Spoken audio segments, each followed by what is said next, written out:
everyone. So today I'm going to guide you how to use the snipping tool that is available in Microsoft Windows 10 and Windows 11. The first thing is that I'll go to my start menu and search for it if it is available. So as you can see, it's not available right now.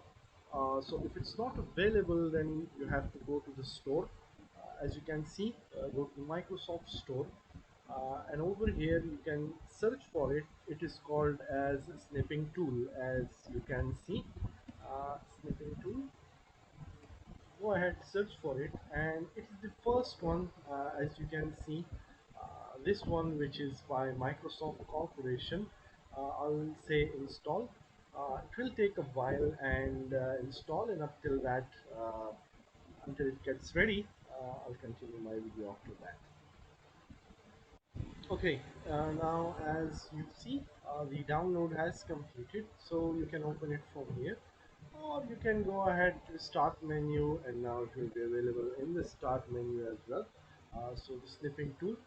Now, how to use this is, if you want to capture an image, you can go ahead and press snip. But if you want to record something, so you need to press on this camera, which is the video camera icon, and then you have to say new.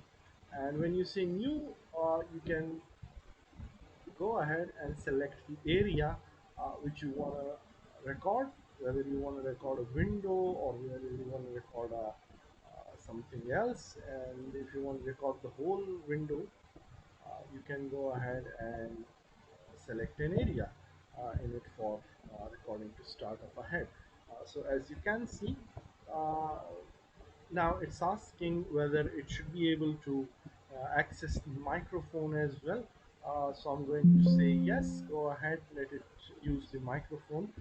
So it will start using the microphone right now. And as you can see, it starts to record along with the voice and each and everything. And when you press stop, it goes ahead and it stops that, and it's available on the drive, wherever you want to go ahead and save that. You want to save it, go ahead and save that. It asks you for place that you want to save, whether it's the desktop or any other place. So go ahead and save that, and then you can go ahead and share that video. Thank you very much. If you've got any questions, you can go ahead and contact me.